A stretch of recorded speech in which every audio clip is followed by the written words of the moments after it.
And now I've seen him play melee a lot, and I think he plays Falco in this game. I'm not completely sure.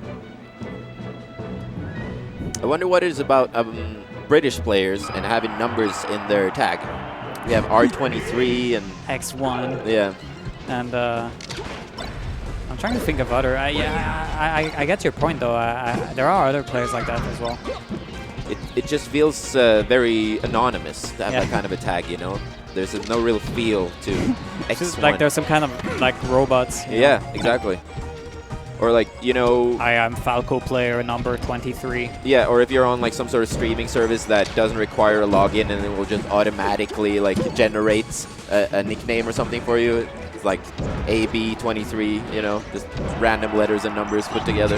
Yeah. X1 are actually playing Falcon now. Yeah, now I remember he plays Falcon. This is a matchup Samplay is extremely familiar with. Yeah, there's a lot of French Falcons. Not just that, but his main training partner is called Seb from France. Oh. So it's basically Seb, Maye, and Samplay in Lille. And they, I mean, until Maye left to England, these three play each other all the time. So Falcon is definitely not a matchup he's unfamiliar with. And X1 was able to sneak in that knee coming down from the platform. That was good. He waited for the roll, but he was misspaced there. Okay, gets the shine. Wow, he catches the double jump. That questionable. He could have punished much harder, but he still gets the kill. Yeah. And much like with the Falcon Fox matchup, recovering is a really big drawback for Falcon here. Yes. Falco has a lot of options to stop Falcon's recovery. Generally, he wants to do that by standing on the edge and not like holding to the edge. Yeah. And from there, he has lots of options. He has his down smash, he has his forward smash, he has his down air, back down air. Yeah, so many options. His forward smash is ridiculous in this matchup because it's almost unavoidable for Falcon. Falcon has to be perfect with the RB to avoid forward smash, and that's so difficult. I believe the reverse up B recovery is one way for the Falcon to kind of get away from the forward smash.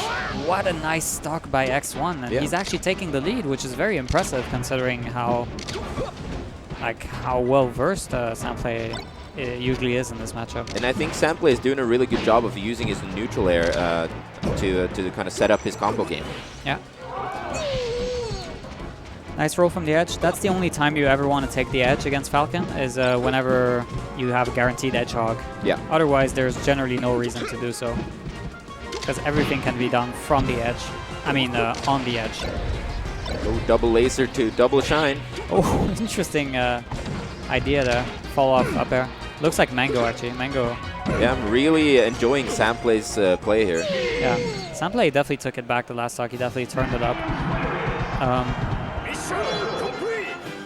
Yeah, similar to Fox, Falcon has to beware of Falco's up tilt and Falco's, and even worse, Falco's auto cancel back air. That is a pain for Falcon to deal with.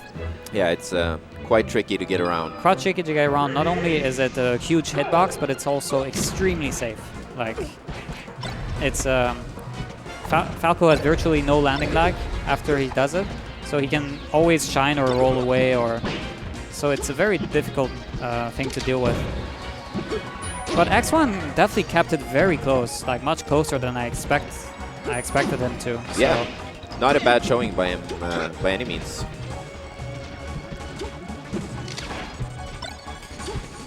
Yeah, keeping the middle, going for those auto cancel back airs in case X1 goes for the neutral air. You definitely don't want to corner yourself too much, because any stray hit from Falcon will send you off stage, which is a bad look. You definitely want to keep the middle. That was an interesting series of events from Samplay there, where he recovered with the side B to edge cancel on the platform to an instant down smash. Yeah. Probably supposed to be a down air dropping from the platform, but still looked quite funny. That was a great back air from the edge. It basically allowed him to cover multiple options. If Falco goes straight up like he did like that, I mean straight forward, the back air hits, but if it doesn't, then he has other options, like he can short hub up air, etc. So definitely important to cover multiple options in this game whenever you can. We saw some shades of 20GX earlier there with some impressive tech chases from X1. Ooh, goes for the Goes for the forward smash. I disagree with this decision because Falcon has had no reason not to shield there. Because shield would just push him off anyway. I mean, if he blocks an attack.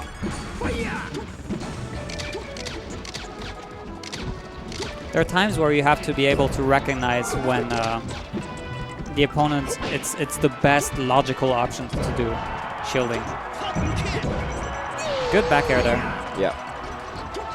And I want to see X1 be a little more careful doing the gentleman on Falco's shield there. He got shield grabbed for it earlier, and yeah, Falcon has a lot of tools to avoid being grabbed, so you don't want to make it that easy for the Falco to get it. I like how safe X1 was playing to finish off the stock. He was just fishing for a back air. You don't need much else to kill Falco there, so. That was a really, really cool knee. Yeah. Kind of came out of nowhere. That's how it usually goes. Or it comes from a throw, but yeah. It's like sometimes you get hit by a knee and it's like, what the hell just happened? X1 is doing a decent job of rolling out of pressure. Oh, wow. And the Shine Bear into the stage spike. That was unnecessary. He could have just down aired, but and a bit risky because if X1 had tacked, that definitely wouldn't have been a good position for Samplay. But yeah, you know, sometimes you go for these things because you want to get into your opponent's head. You know, hit them with something flashy. Sometimes it gets. Ooh, gets the knee. X1 keeping it close one more time again, so he can definitely take this. I mean, Falco's a glass cannon. Yeah, this is not a blowout by any means, and he's still within reach of picking up a victory here. Just needs to get a good combo starting. Wow, that was a nice wave dash out of shield. And he's gotten 2 good tech chase opportunities there that he kind of dropped. And when you're down in the set against a good Falco, you have to convert from those openings. You're not going to get that many grabs, so when you do, you really have to make him count. Definitely